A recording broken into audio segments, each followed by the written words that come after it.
Before you can attempt a renovation project on a building that's falling apart, like this one behind me over here, you need to know what that building is made up of. You need to order the right supplies and get them delivered on site. The human body is one of the most complex pieces of machinery on the planet. We cannot renovate our health or our bodies unless we provide the right supplies to each and every cell of the body. The body has an incredible capacity to heal, to replace broken cells, to fix the broken pieces, but we need to provide the right supplies. I invite you to get your work clothes on, to put your thinking cap on, and come and rethink with us how we can renovate our health.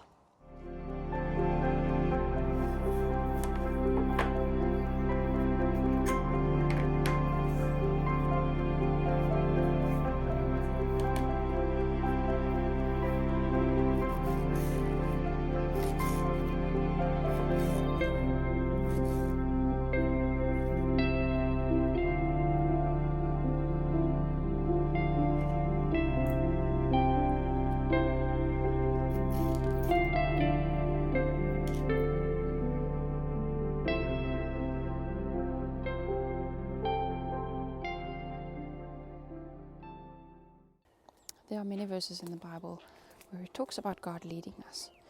I think of Psalms 23 where it talks about Him leading us to still waters and to green pastures.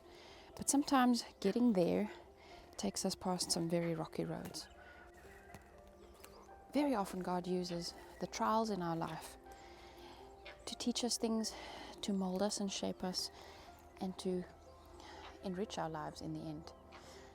It really makes me think of when I come to empty the compost.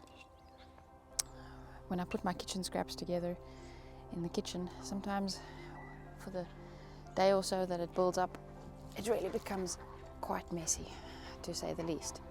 And it's quite smelly sometimes, as it's kind of been sitting for a day or two. It's an unpleasant experience to deal with it and to have to sort it out. But then I think of how when I put it in the ground, like I've done here, I've made a trench in the new patch of the veggie garden where I'm going to be planting soon, and I'm basically just burying it in a trench in the middle. I'm going to be filling up this particular patch for maybe a week or two with all the kitchen scraps in our home, and then I'll cover it up. And just like these fairly gross kitchen scraps are going to feed the ground, in the same way God uses the trials in our life in a tremendous way. He uses them to build our characters, to teach us things about Him, to build our faith in His ability to create in us a new heart, to create better characteristics in us that we never imagined could develop. Now, I really hope that as you are going through some of the trials in your life, that you will also experience how God is using those trials to mold and to shape and to enrich your life in brand new ways that you may not have imagined.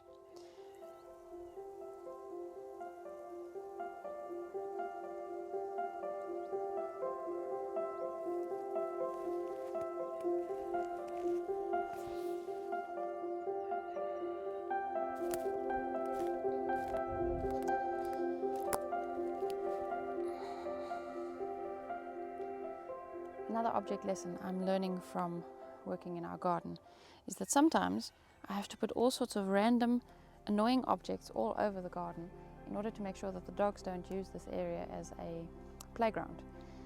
Sometimes the obstacles in our life feel like such terrible annoyances. They can be so irritating. Sometimes it feels like we're just not making headway because there are things that are blocking us and hindrances for things to go smoothly. But I don't think that we always realize how often God is using specific events, specific annoying circumstances, where those are actually busy hedging us from other troubles, from interferences from other people, or ways in which He shields us through those different circumstances or what seems to us like obstacles. So I'm learning to trust more and more that when something feels like it's just not working out, maybe God is using providence to steer me in a certain direction or to protect me from something that I don't even know is lurking around in a dangerous way.